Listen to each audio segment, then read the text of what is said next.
അങ്ങനെ ഇന്ന് നമ്മുടെ കിടുക്കാച്ചി പൊതിച്ചോറിലേക്ക് പോകാം. നല്ല ചെറുമണിയൻ കുത്തരിച്ചോറിട്ട് കൊടുക്കുന്നുണ്ട് കേട്ടോ. അങ്ങനെ ചോറ് കുറച്ച് മതി. പിന്നെ നമുക്കൊരു നാടൻ കോഴിമുട്ട വറുത്ത് വെച്ച് കൊടുക്കാം. അതിൻ്റെ ഒരു രുചി തന്നെയല്ലേ.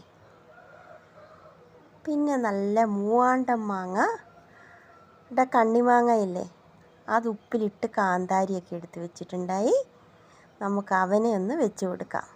കണ്ണിമാങ്ങയും കാന്താരിയും കൂടെ ഉപ്പിലിട്ടത്. ഇപ്പോൾ കണ്ണിമാങ്ങ സമയമാണിവിടെ, അപ്പോൾ നമ്മളതും വെച്ച് കൊടുത്തു. ഇനി നല്ല തേങ്ങാ ചമ്മന്തി, തേങ്ങയും പുളി ഇഞ്ചിയൊക്കെ വെച്ച് അരച്ച ചമ്മന്തി. പിന്നെ നല്ല ബീട്രൂട്ട് മെഴുക്ക് പുരട്ടി വെച്ചതുണ്ട് ഇന്ന്.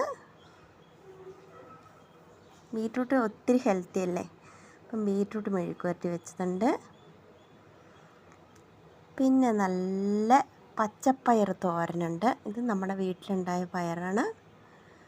നമുക്ക് പച്ചപ്പയർ തോരനുണ്ട്. പിന്നെ എന്താണെന്നറിയോ, ഇന്ന് ഒഴിച്ച് കൂട്ടാനായിട്ട് സാമ്പാറുണ്ട്. ഉരുളക്കിഴങ്ങും പരിപ്പും ഒക്കെ ഇട്ട് വെച്ച സാമ്പാർ. പിന്നെ ഇന്നെന്താണെന്നറിയാവോ, വറവൽ നല്ല കുഞ്ഞമത്തി വറുത്തതുണ്ട്. കുഞ്ഞമത്തിയല്ല, ഇങ്ങ് പോന്നോട്ടെ, ഒരു 2-3 എണ്ണം അവൻ പറഞ്ഞു. അപ്പം ഞാൻ കുഞ്ഞുമത്തി വറുത്തത് 2-3 എണ്ണം അധികം വെച്ച് കൊടുത്തിട്ടുണ്ട്. കഴിക്കുമ്പോൾ കൂട്ടുകാർക്കൊക്കെ വേണ്ടേ.